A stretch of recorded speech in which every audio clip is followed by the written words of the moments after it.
Today I'm going to be teaching you how to register a new Binance account and how to get verified as quickly as possible. I'm also going to be teaching you about cryptocurrency, the history of cryptocurrency, the economics of cryptocurrency, and I will be teaching you about Bitcoin, altcoins, and meme coins or shit coins as we generally know them to be.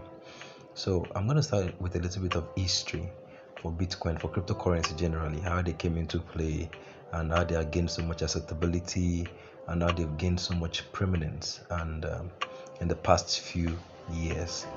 Now, before we go on into the video, I would like you to hit the subscribe button, and at the end of the day, if you like this content, I would like you to also like the content, and click the notification bell so that you can know when I'm posting every new video.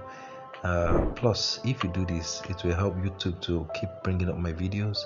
The algorithm will increase, and then it will help my channel grow, and I can be encouraged to do more free content like this for you. So very quickly, I'll be telling you about the history of Bitcoin before we go straight into how to create an account. Okay, maybe I should tell you how to create an account first before we go into the history of Bitcoin and stuff, so we can get straight to the point.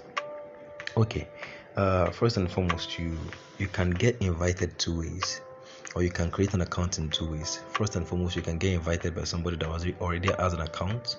The person can send you a unique link by which you can register, or you can by yourself register directly, but just by downloading the Binance app from Google Play Store. So I have a link here. You can check my description box. You're going to find a link, a unique link, my own link for registering there. I also have another link here. So I'm going to click the link to show you how it works. So click the link first and foremost to get started.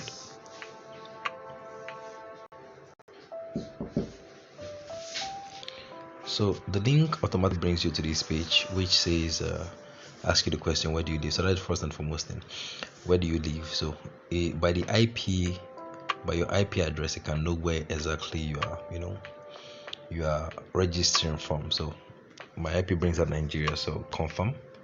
Then I would like to advise you at this point that if you're going to engage in cryptocurrency, you should have a unique email that you're going to use dedicated to cryptocurrency entirely. So if you are going to do anything related to cryptocurrency, you know that's the email you're using for it, and they can send all your links, all your codes to that particular email. So after confirming your country of residence, it brings you to where you create an account. Now I already have an account, so I'll be logging in. Basically, I won't be creating a new account. So but you can decide to either create the account with your email, as you can see right here, as you can see right here, or with your mobile, as you can see right here.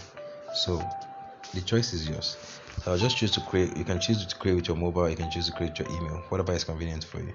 So but email was what I used to register, so you can register with the same. Now if you click a unique link, you get a referral ID, which is what you see right here. And also that referral ID is so that you get a discount on every fee that you're being charged, because standardly when you want to buy crypto, the exchange that you're buying from, they charge you a little fee for the cryptocurrency you're buying, either as a derivative, leverage, or the real coins you want to keep and hold for the long term. So they will charge you a fee for it, and that fee is, you get a discount if you click with somebody's unique link. The discount ranges from 10% to 40%, it depends. So that is that. That being said, so you enter your email, but I won't be creating a new email. But standardly, when you enter your email, a code will be sent to your email. You enter the code and you confirm your email. That's the requirement. So I'll be logging in, but not directly here. So after you've created the what's it called, your account here, then you can download the app from Play Store. So all you have to do is come to Play Store, and just type in Binance, and then it brings out the app. I already have the app installed on my own page, so I'm just going to be opening the app. Then I'll be logging in. Up here you can see the login panel. Up here you can see the login panel, so I can click the login panel, and I will log in. So when I log in, what is required? If I'm logging in with my email, it asks me to log in with the email. If it's not my email, I can actually click login with mobile here, and I can be logging in with the mobile. So if you're changing it, if you use your mobile phone to register, just change it to login with mobile. Or if you use your email to register, change it to login with email. So you can use any of those two options to log in. So please enter email. So I'll enter my email. My email is cryptoapostle89@gmail.com. At this point, I'll be covering my password, so you don't know what I'm using as a password. So I'm going to cover up the password so you don't get to see it when I'm writing up my password. So that being said,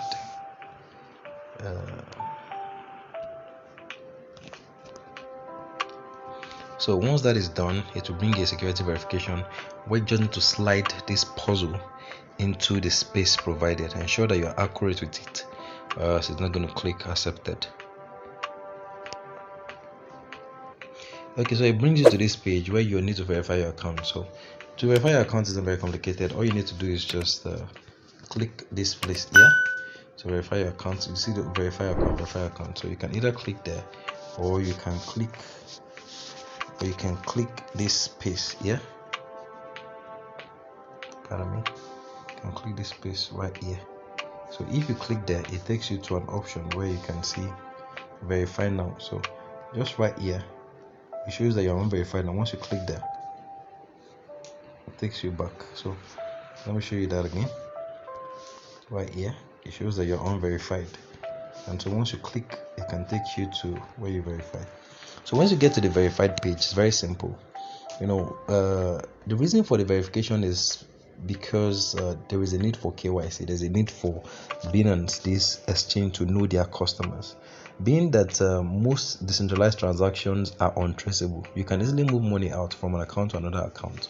You can make transfers without anybody being able to monitor you. So this is a great opportunity for people that want to use this for evil. The likes of fraudsters, the likes of terrorists, they can easily transfer and pay in Bitcoin for arms and weapons. They can easily move people's money and they are untraceable. But now, if you register and you are known as a customer, all of the wallets or the exchange addresses, the coin addresses given to you is linked to your name. So easily they can easily trace you when money moves out of your account into somebody else's account. It's that simple. So that being said, let's move straight to the verification process. Now there are 3 levels of verification. The first level is what we did, which is the email verification. The second level is the basic verification, and then the third level is the verified plus. Now the basic verification just needs your name, your email address, your name, your date of birth, and then a government issued ID card, and then a selfie and a facial recognition or facial verification. So you start now, click start now, which is right here. So you can click start now, which is right there, and then you can get started. So the first stage is just to enter your name and your date of birth and your address. Then it brings you to the next stage, which is right here. So enter a valid government ID card. You can use a government issued ID card like NIN or national ID card, a passport, which is an international passport apparently, not a passport photograph, and then your driver's license. So you can choose any of these 3 options, and then when you enter, you click continue. So you scroll up, you see this area where it says you can snap the front of the passport. Click the front of the document, to snap it. Once that is done, you click the back part of it, back of the document, you snap it, and then you also click continue, which takes you to the third page where you do a selfie of yourself. And after you click continue, it takes you to the final part where you do a facial recognition. Follow the processes, and once that is done, in the next 30 to 1 hour, 2 hours thereabouts, maximum 24 hours, you'll be verified and you're ready to start trading. So that being said, let me take you back to the home page and give you a brief history of cryptocurrency. So can you tell me what the first ever cryptocurrency created was? Correct, you got it right. Bitcoin is the first ever cryptocurrency created, and this was created far back in 2008. As a matter of fact, the domain bitcoin.org was first registered on the 18th of August 2008, and then on the 31st of October 2008, a paper, something known as a white paper, which is like the official contract for any currency, any cryptocurrency, was created by somebody named Satoshi Nakamoto. Well, there's no physical picture of this particular man, but they believe that that's the man that created Bitcoin. And he created Bitcoin as a peer-to-peer electronic cash system, and the idea was that at first it was going to bear full authority, but eventually the person he handed over to decided to decentralize it. And decentralization simply means that it took the authority out of his own hands and gave it to the hands of the buyers and the sellers. So Bitcoin was no longer regulated like a normal currency that has a centralized authority governing it. Now, if you don't understand what a centralized authority governing a currency is, you're going to take your country for an example. Every country has a central bank. The central bank determines the policies that covers the fiscal implementation of currencies in that country. For example, they're the one that determines the rate of exchange from one country to another. They determine the rate of import and export, and then they determine the rate at which transfers can occur, and then the standard operations of banks and everything that has to do with currency generally. They are in charge of it. So the policies they bring out can affect currencies positively, and it can affect currencies negatively. So the power is not really in your hands. The power is in the hands of the central bank of your country. Now, Bitcoin on the other hand is not like that. The power is in the hands of the customers. I will say customers because this really has to do with buyers and sellers, and anybody can take any role at any point in time. 1 minute you're a buyer, once you're a buyer, the next minute you're a seller because you possess the coin. Now, the prices of Bitcoin are determined basically by the forces of demand and supply. Yes, there's a total market cap. In other words, there's a total amount available. Say, for example, we have 10 million Bitcoins available, and we have like 10 million Bitcoins, and then maybe the price for each one was set at, okay, for example, let me make it clear. When Bitcoin started selling, at the point where it was first created, I think we had a total of about a million thereabouts, if not 10 million, that was created. If I can remember about how much of it was mined at the beginning. I think 1 million. Yeah, we had 1 million Bitcoins. They were mined. And so at the initial stage when it was created, say we had 1 million Bitcoins created, and it started selling. All of them, most of it was distributed for free, but then it started selling at 30 cents when it initiated. So the price pegged at Bitcoin was 30 cents. So if anybody wanted to buy, you could buy for 30 cents and hold. Now, if you bought something for 30 cents, quite clearly you don't want to sell it for 30 cents. So you want to sell it maybe for like 40 cents, 50 cents, $1. But then how much are people willing to pay for it? The price people are willing to pay for it determines the price. Because you were willing to pay 30 cents for it and you're able to accumulate some, every other person is going to pay 30 cents until there is no more available. So 1 million is gone. So from 30 cents, you know that if it's 1 million, automatically it's going to be worth 30 million cents. If you know what that means. So that is like saying 30 million cents, like saying $300,000 for the whole of the 1 million Bitcoins that was created. So then 1 million Bitcoin is $300,000. So you won't want to leave it out. So anybody that wants to buy now or want Bitcoin, there will be a price range that will be set.